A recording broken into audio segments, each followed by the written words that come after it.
Hello and welcome to the third session of Palaeography of the Conisbrough Court Rolls. I'm Charles, the Borough Archivist for Heritage Doncaster.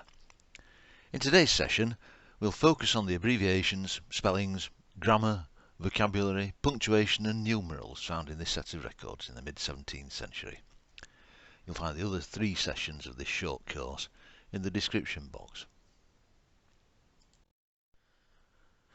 At the end of this session, you should be in a position to recognise some abbreviations that are typical of the period, recognise some features of 17th century spelling, grammar and punctuation, understand some of the terminology used by the court, and identify numbers and the different ways in which they were expressed. The resources you might wish to have handy are speakers or headphones, paper, pen and a magnifying glass.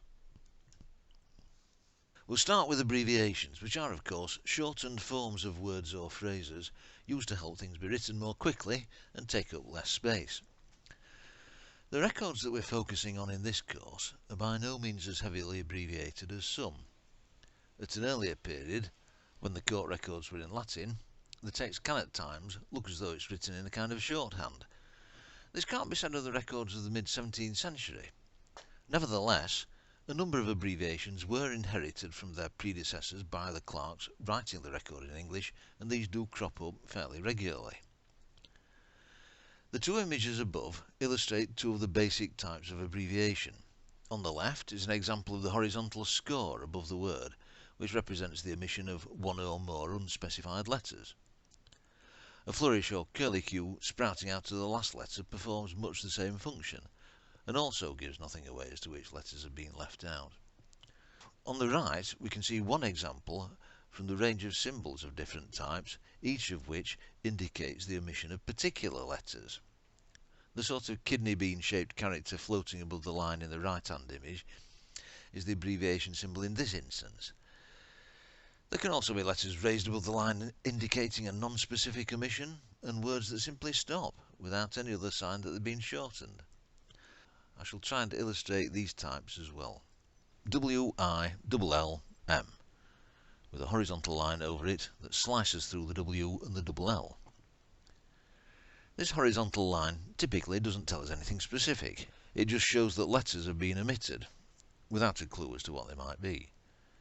There's usually an implication that one or more letters composed of minims have been let out, but another letter or several letters might well also have been omitted. It's impossible to narrow things down more than that. It's a matter of getting used to spotting the words and names that are commonly shortened and of working out any others by trial and error. This, by the way, is William. All that's happened here is that I and A have been left out before the M. The horizontal line highlighted here in red is of the same type as the one in the previous slide, even though it's being given a loop by the clerk. It too shows that something is missing. All that's absent in this case is I. You might think it barely worth it to abbreviate in this minimalist way. The clerk clearly thought otherwise, though. What appears on the page is O-C-C-U-P-A-C-O-N, intended to be read as occupation. You'll note, incidentally, that the C-I-O-N ending is preferred here to the T-I-O-N ending we would use today. What's missing here? Tenant, as it stands, seems perfectly adequate, not to say excessive, given that the modern spelling is T-E-N-A-N-T without a double N in the middle. There is a definite line over the word, though. Sometimes all that's left to the reader is to suppose that the line implies the omission of an E from the end of the word. Tenant with an E at the end, though, would be decidedly peculiar. More plausible, perhaps, is a U missed out after the A, which would give tenant or something similar. This sort of spelling is regularly encountered in the early modern period and may reflect the pronunciation then used for words such as tenant. Mind you, at the risk of sabotaging all that I've just said, I can't avoid drawing your attention to the same word tenant on the line below. You've probably already spotted it and noticed that it manages quite well without an abbreviation mark of any description. At this period, honourable is a word that appears at the start of the record of every court sitting, since the Lord of the Manor was the Right Honourable John Caret, Viscount Rochford. It was a court convened in his name, even though he was not ever known to have been in attendance. The horizontal line here happens to indicate that URA are missing from the word honourable. Here we have E, X, A, I, E and D with a horizontal line across the top. The letters missing here are most definitely composed of minims. M is missing before the I and N is missing after the I. This is examined. The raised T we see here doesn't tell us that the letters EN have been missed out, but it's not too difficult to work out that this is the case from the context. Tenement is the abbreviated word here. What we have here is administrators, made up of ADMINISTRATO, with a raised abbreviation symbol at the end.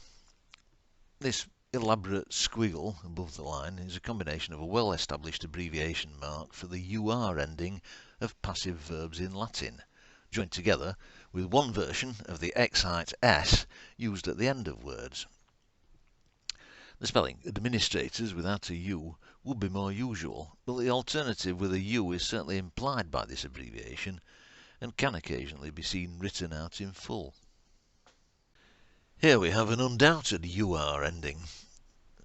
The O with a raised UR mark is, of course, our. It forms part of the date, the line reading, the year of our Lord God, or Anno Domini, in other words. In the middle of this extract, we have capital M, A, double N, O, with a strikingly detached kidney shape floating above the O. This shape is another UR abbreviation symbol of the type seen in the previous slide, but this example doesn't show even the tiniest hint that it has anything to do with the word that it's actually part of. Be this as it may, what we have here is manor, spelt M-A-N-N-O-U-R. Again, not a spelling often seen in full, but not unheard of. M-A-N-N-O-R without a U would be more usual, though.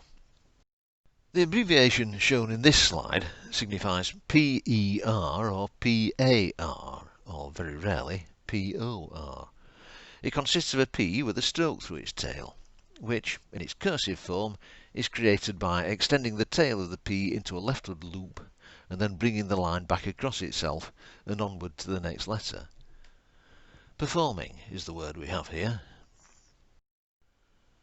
Here's another example of the same abbreviation. P with a stroke through its tail, followed by S-O-N. The word in question, of course, is person. The prefix pre, P-R-E, was also normally abbreviated. Traditionally, this had been done with a curved flourish rising from the excite loop of the P. This example turns the flourish into an extension of the upstroke that comes up from the bottom end of the P's descender. The word here is premises, P-R-E-M-I-S-S-E-S,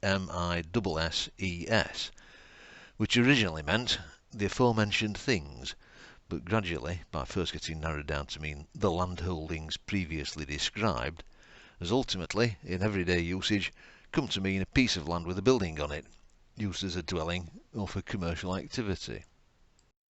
The prefix pro, was abbreviated as well. In its case, it was normally indicated by a loop at the upper left-hand side of the P's descender. It's seen far more often in Latin text than in English, and I'm afraid I don't have an example to show you here. Edmund Nicholson was a gentleman, a fitting rank, perhaps, for someone who served as steward of the manor court. Here, gentleman just consists of capital G, E, N, T, L, with a rather stately flourish reaching into the line above and dropping back down again. More often than not, gentleman appears even more simply as G-E-N-T, gent, a form that remains well known, of course, in popular usage. Have a look at the abbreviations in this extract. Can you work out what these abbreviations mean? Pause the video and take your time. Highlighted in green and featuring the familiar floating kidney shape that signifies UR is court, capital C O-U-R-T. Highlighted in red is premises once again, this time with a variation on the flourish that indicates the RE of the prefix pre. A detached and reversed 3 shape does the job on this occasion. Though AND was often written out in full, it could equally be abbreviated to a single character symbol. This would vary in form from clerk to clerk, but all can be treated as a version of the ampersand. The origins of the ampersand lie in et, the Latin word for and. It began as E and T joined together by a ligature, and has evolved over time to become the ampersand we recognise today. For a time, the ampersand was sometimes considered the 27th letter of the alphabet. Today, you can find it given a place in Unicode tables amongst the punctuation, although it doesn't fit easily into the category of punctuation mark. I can't see it as anything other than abbreviation. Here, highlighted in red, is a much simplified version of the ampersand, being employed in this rather more cursive script. 350 years ago, spellings were not fixed and often depended on personal preference. Many spellings are not necessarily the same ones we would use today. Some are fairly easy to interpret.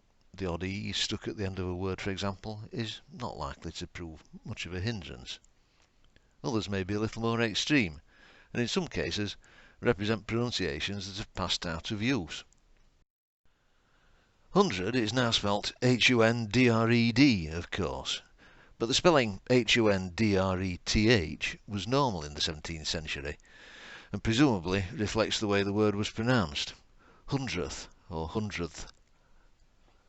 Situate was characteristically spelled S-C-I-T-U-A-T-E in early modern times.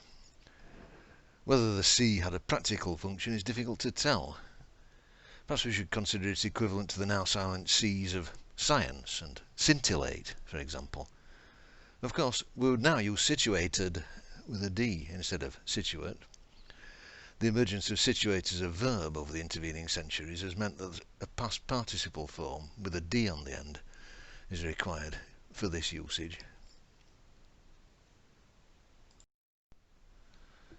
This slide has 14th spelt F-O-W-E-R-T-E-E-N-T-H highlighted in red. It's possible that the spelling reflects local pronunciation, 14th, though it could equally be the case that further afield, beyond the confines of the southern part of the West Riding, four with W-E rather than U was seen as a perfectly good way of representing the vowel sound.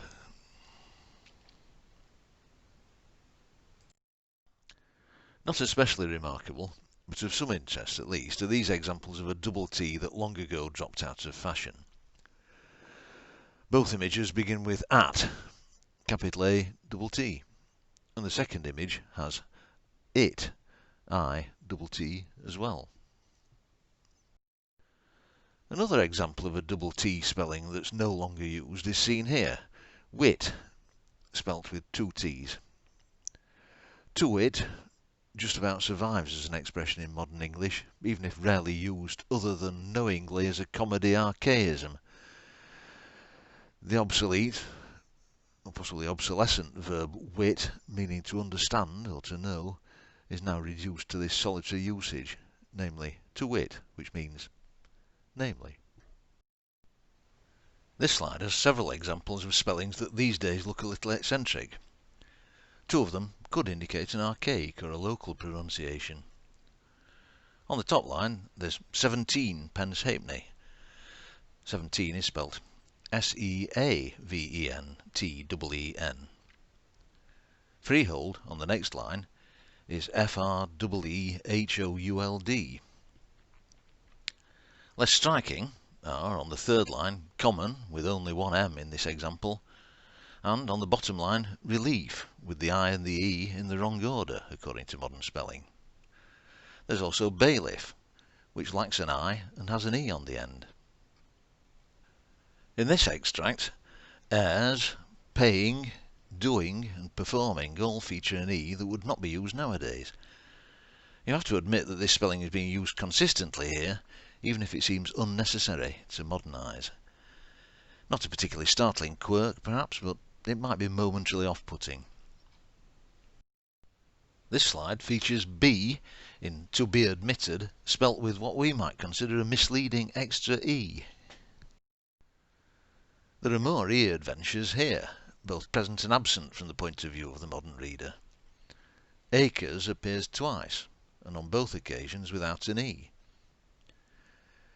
In contrast, E has been added on 4 and 2 on the second and fourth lines. On the other hand, there's no E on the end of George on the top line. Highlighted in purple is an example of metathesis, where letters have changed places. Elder is spelt E-L-D-R-E. This example could be a clerical error, although it's possible that it was intended. A buth would normally be a butteth, but it could indicate a pronunciation a buth with a glottal stop. A butts on or a butteth on means lies next to or against. Some nouns beginning with a vowel would regularly be merged with the definite article the. In this example, the appurtenances becomes the pertenances, written as a single word. Appurtenances, or something similar to that, was the preferred form at this period of a word better known these days as appurtenances, which is a term used to indicate all the things normally associated with a given property. Here's another example of the same merged words, or nearly the same at least. Inserted between the lines, we can see what appears to be the pertence. The second P has the abbreviation marked for PER. I mentioned earlier on that this could equally be used for PAR and sometimes for POR. Here it is apparently being put to use for PUR. The word ends TENNCE, evidently singular, in contrast to the TINCES of the previous example. The same phenomenon is evident in this slide. We don't have Robert Darley the elder, but Robert Darley th'elder, Thorn E-L-D-E-R. Here's an example of a different sort of merging. This is shall be, S-H-A-L-B-E-E,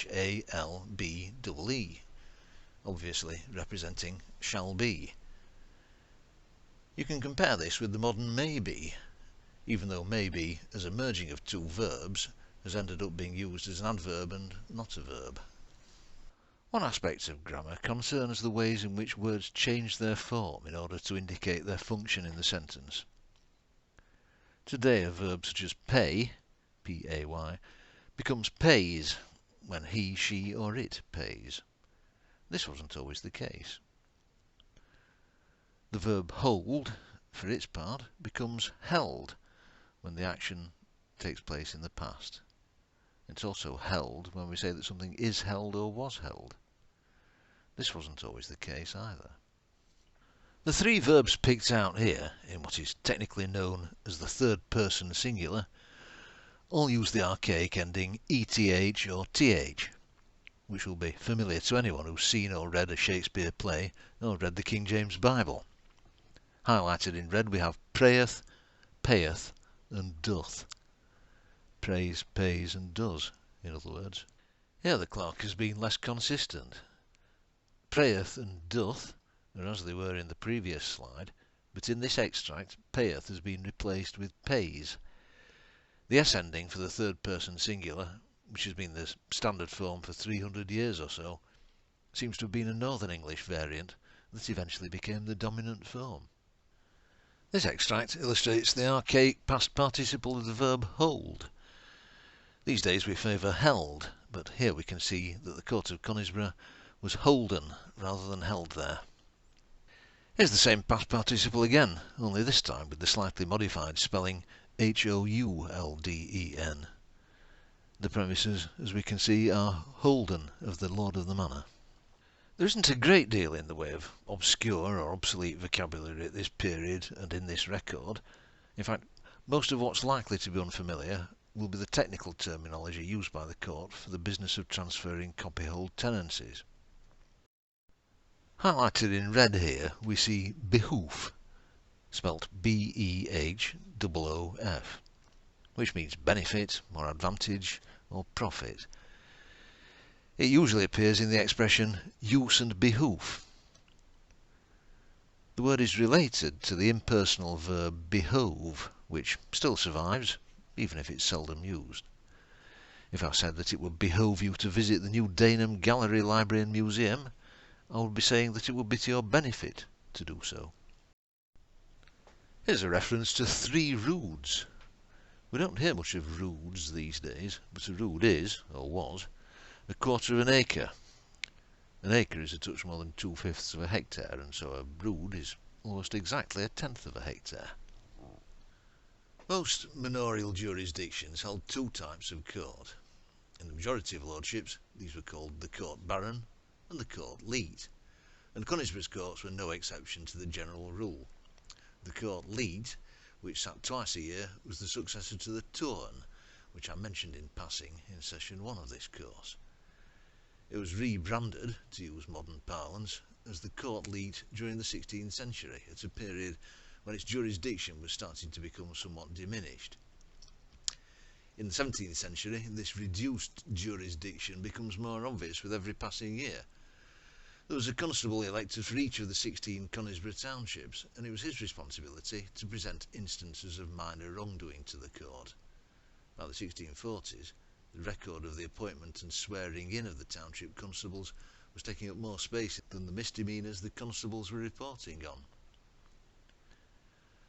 Sadly, the record of the court leet for the mid-17th century seems to have vanished entirely, assuming of course that the court sat in the first place and had not been jettisoned as baggage from the old regime that was no longer required after the Civil War. We are left then with the court baron, whose interests used to include lawsuits for debt and other claims against fellow residents of the manor. These civil actions had effectively vanished from the court's caseload by the mid-17th century though, and the only business we see before it is that relating to conveyancing, in essence the transfer of copyhold tenancies, by inheritance or by sale. Though well established in printed texts by the mid-17th century, punctuation is not something we can expect to see much of in handwritten text of the period. You'll look in vain for anything resembling a full stop or a colon, for example. However, it's not entirely absent, as we shall see. Commas tend to be sparingly used, and they're not invariably to be found in places we would think to put them. They can also be quite difficult to spot amongst the flourishes and curlicues of nearby letters. Here, though, are 2 clear enough examples.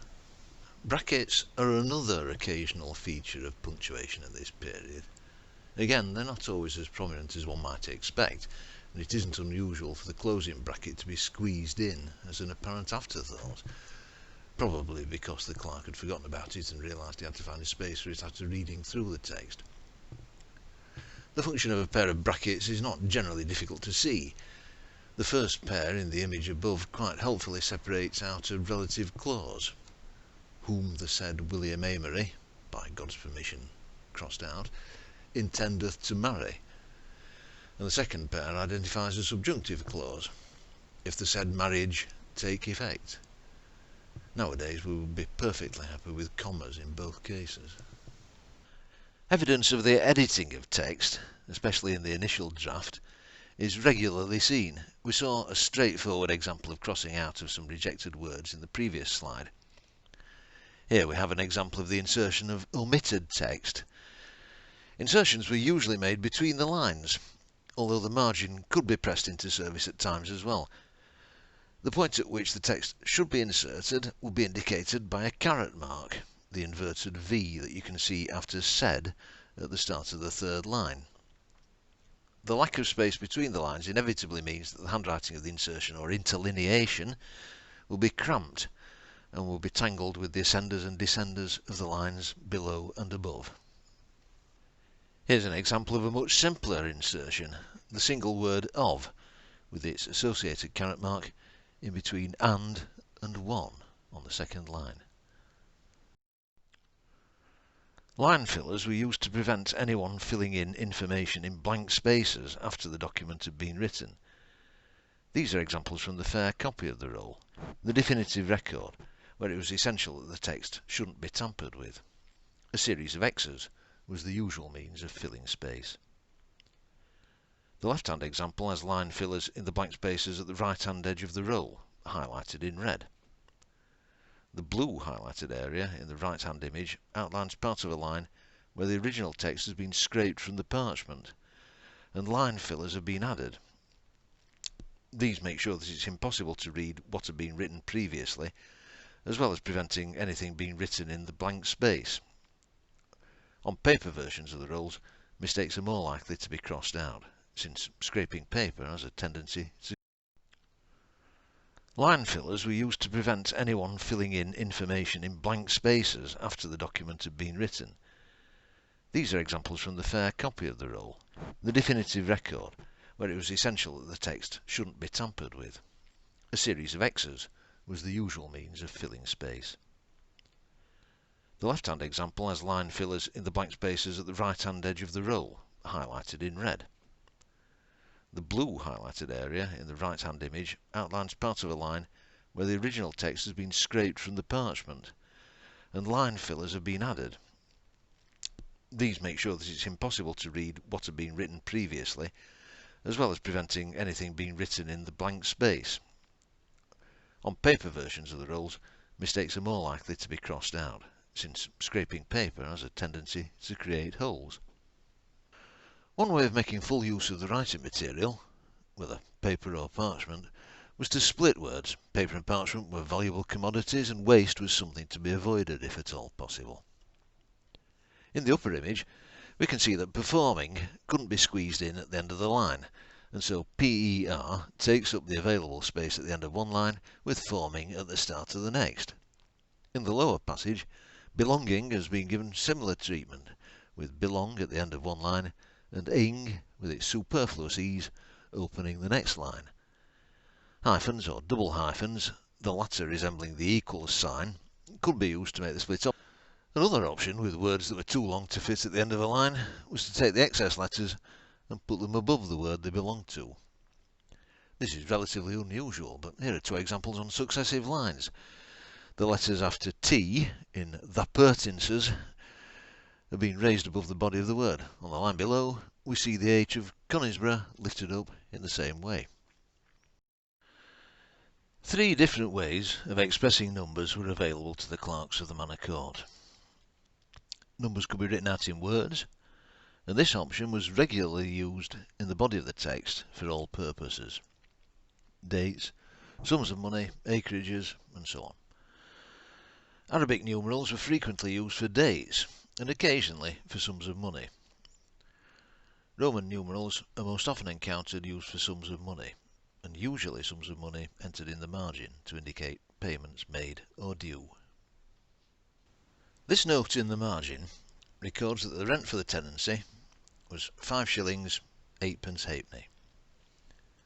We can see one version of the letter V, not the one that looks like a U, which is of course the Roman numeral for 5, followed by a raised S, which signifies shillings, strictly speaking short for the Latin solidi, the plural of solidus, meaning shilling. We then see a V followed by 3 I's, the last of which descends below the line as a J would. In fact, I and J were not thought of as different letters, and the Roman numeral 1 was normally written as a J when on its own or at the end of a number. For example, 11 is XJ, 12 is XIJ, 13 XIIJ, 14 XIIIJ. Here we have a V followed by 2 I's and a J, giving 8. A raised D follows, short for the Latin denarii, the plural of denarius, meaning penny. The ob that comes at the end is short for the Latin obolus, meaning halfpenny.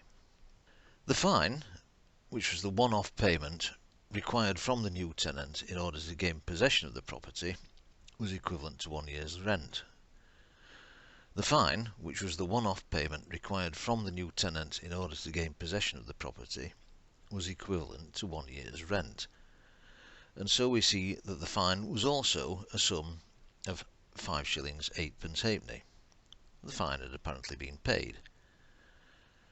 The rent will be paid in instalments at 2 fixed dates in the year. In the Lordship of Conisbrough, the dates were Martinmas, which was and still is the 11th of November, and Whitsunday, a movable feast in the church calendar, but normally it's a fixed date in early May for the purpose of rent paying. 15th of May was usual for this. Note that in the body of the text, the same sum, 5 shillings 8 halfpenny. Note that in the body of the text, the same sum is given using Arabic numerals. In this extract, we see the rent and fine for what must have been a rather larger piece of land. There are 2 X's followed by IJ. X is of course the Roman numeral for 10. This gives 22 shillings. This could equally be written as £1 2 shillings, but it isn't unusual to see sums of money expressed in terms of the smaller unit, 53 shillings and 4pence, or 18 pence, for example, instead of £2 13 shillings and 4pence, or 1 shilling and 6pence. For those of you fortunate enough to be so young that you weren't in a position to handle money before 1971, there were 20 shillings in a pound and 12 pence in a shilling. When in the nursery rhyme Sing a Song of Sixpence we hear of 4 and 20 blackbirds being baked in a pie, we might think that the number has been expressed back to front like that, so that the line scans nicely. In fact, for long enough this was a normal way to say numbers, and this becomes apparent when numbers are written out in full as words as opposed to numerals. Other Germanic languages still express numbers in this way. Here we have the 8th and 20th day of December, rather than the 28th day of December. On the line below, though, you'll see the year written as 1650 and 9, and not 1609 and 50. In contrast, here we see a date written using familiar Arabic numerals. The court was holden at Conisbrough, the 28th day of June 1653. A fairly modern-looking date, with the only obvious note of antiquity being the raised thorn used instead of th to give us what we in the trade call an ordinal number, 28th. We've already seen D standing for denarius, and ob for obolus, and et represented by the ampersand. Given that the rolls were written in Latin for almost 4 centuries, it's perhaps no surprise to come upon the occasional use of other Latin words. Such a word might well be one that had become so ingrained in the record that neither clerks nor members of the court bothered to think of an English equivalent. Here we have AL highlighted in blue, with a fairly extravagant loop rising out of the L.